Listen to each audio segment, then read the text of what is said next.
Yang Berhormat Puchong, walaupun tidak ada di sini, saya ingin menjawab soalan beliau, membangkitkan satu kes iaitu yang melibatkan seorang yang bernama Reza Shahriz bin Abdul Aziz ataupun Reza Aziz, dituduh di Mahkamah Session Kuala Lumpur pada 5/7 tahun 2009 dengan 5 pertuduhan di bawah Seksyen 41A Akta Amlatfa ataupun Akta Pencegahan Pengubahan Wang Haram dan Pencegahan Pembiayaan Keganasan 2001.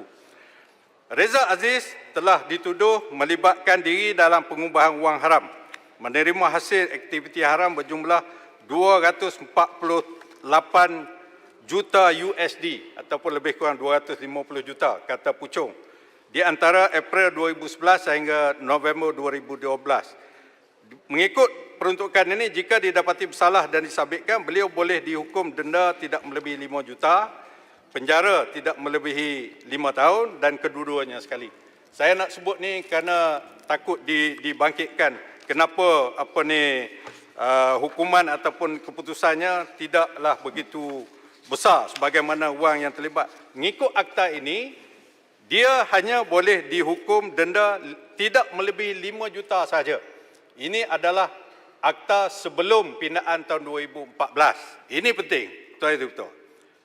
Satu hari selepas Peguam Reza Aziz ini membuat representasi kepada AG pada 19 hari bulan November tahun 2019, Peguam Negara pada masa itu iaitu Tan Sri Tommy Thomas telah meneliti surat representasi ini.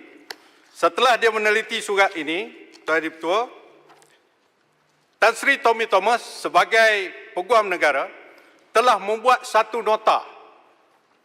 nota tulisan tangan berwarna dakwat berwarna merah di atas surat tersebut.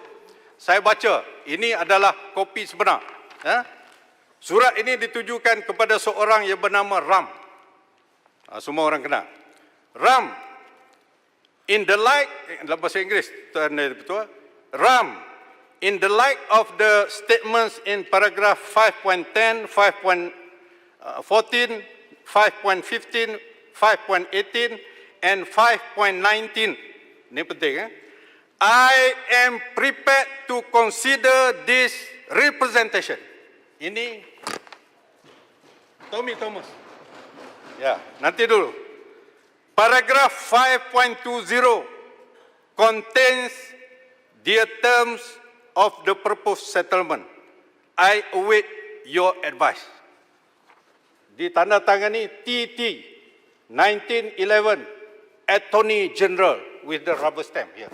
Ini ada di dalam surat representasi yang telah dihantar oleh Peguam kepada Reza Aziz kepada Peguam Negara.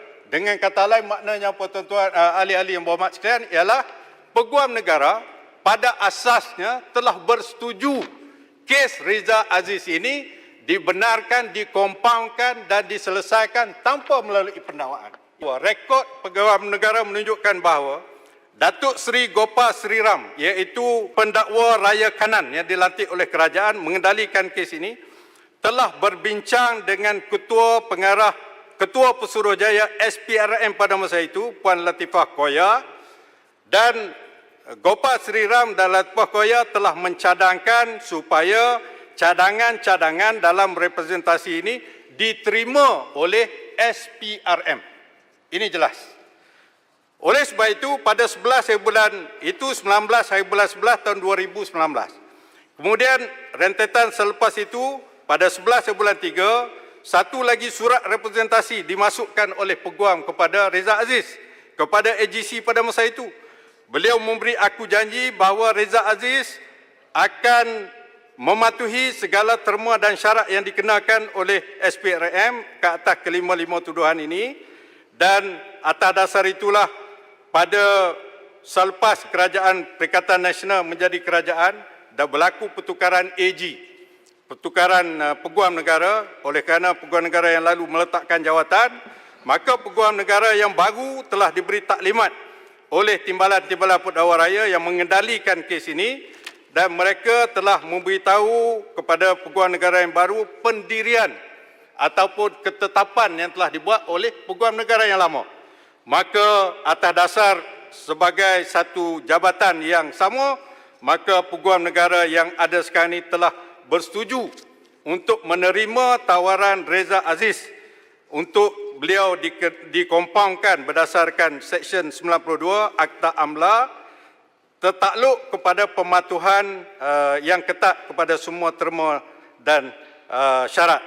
Oleh sebab itulah pada 16 hari bulan 4 2020 SPRM telah beritahu kepada Peguam Reza Aziz bahawa pendakwa raya bersedia untuk memohon supaya kes Reza Aziz ini diberikan perintah pelepasan tanpa pembebasan ataupun discharge not amounting to acquittal sebagaimana yang diketahui oleh semua pihak-pihak yang kita semua tahu.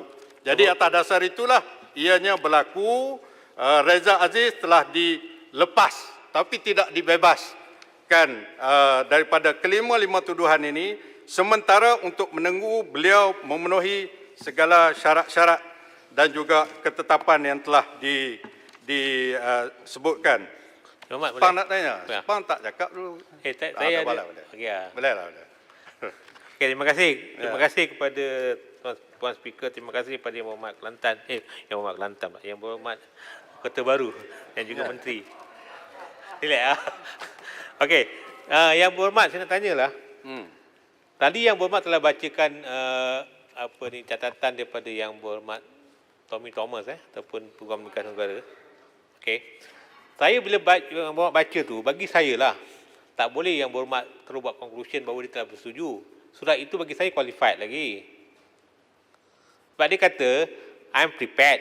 Itu yang saya faham. Kemudian dia kata, saya menunggu your advice daripada Kopassus Ram. Jadi bagi saya lah, berdasarkan surat itu, Kopassus Ram kena bagi advice, lepas tu tak spesifik dia ikut. Jadi Yang Berhormat mengatakan dia telah setuju. Bagi saya itu is misleading dengan izin. Jadi saya rasa Yang Berhormat, you are misleading di this parliament. Saya minta dia ambil tindakan bawah 3612. Sri Ram telah bincang you are misleading. Telah bincang Latifah Poya untuk 3612 menerima perkara ini. Okey, berdasarkan kepada perkara ini Tuan Ketua, kes Reza Aziz ini adalah satu kes yang diputuskan oleh mahkamah berdasarkan kepada peruntukan undang-undang. Sepang ke siapa pun takkan nak challenge. Ini undang-undang yang telah diluluskan pada tahun 2001. Siapa Perdana Menteri pada masa itu? Langkawi pada masa itu. Menjadi Perdana Menteri meluluskan Akta AMLA ini. Yang keduanya Yang Berhormat Puchong dalam perbahasannya telah membangkitkan kononnya penyelesaian yang dibuat antara Reza Aziz dengan Peguam Negara ini satu perkara yang melanggar Akta Kontrak iaitu Seksyen 24. Saya nak jelaskan kepada Dewan Yang Mulia ini bahawa sebenarnya dan sesungguhnya penyelesaian sesuatu kes, bukan saja kes Reza Aziz, sesuatu kes yang melibatkan kesalahan di bawah AMLA tidak boleh terjumlah kepada satu perkara yang dipanggil sebagai satu kontrak. Khususnya yang disebut oleh Yang Berhormat Puchong di bawah Seksyen 24 Akta Kontrak. Ini bukan kontrak.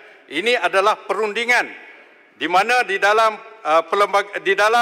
kanun tata cara jenayah Yang Berhormat Sepang CPC ada satu seksyen yang jelas iaitu Seksyen 172C. Boleh bagi ruang yang mengatakan bahawa 172C ini ada perundingan sebelum pembicaraan. Yang Berhormat baca betul-betul lah Seksyen 24 tu. Plea bargaining ada di dalam undang-undang.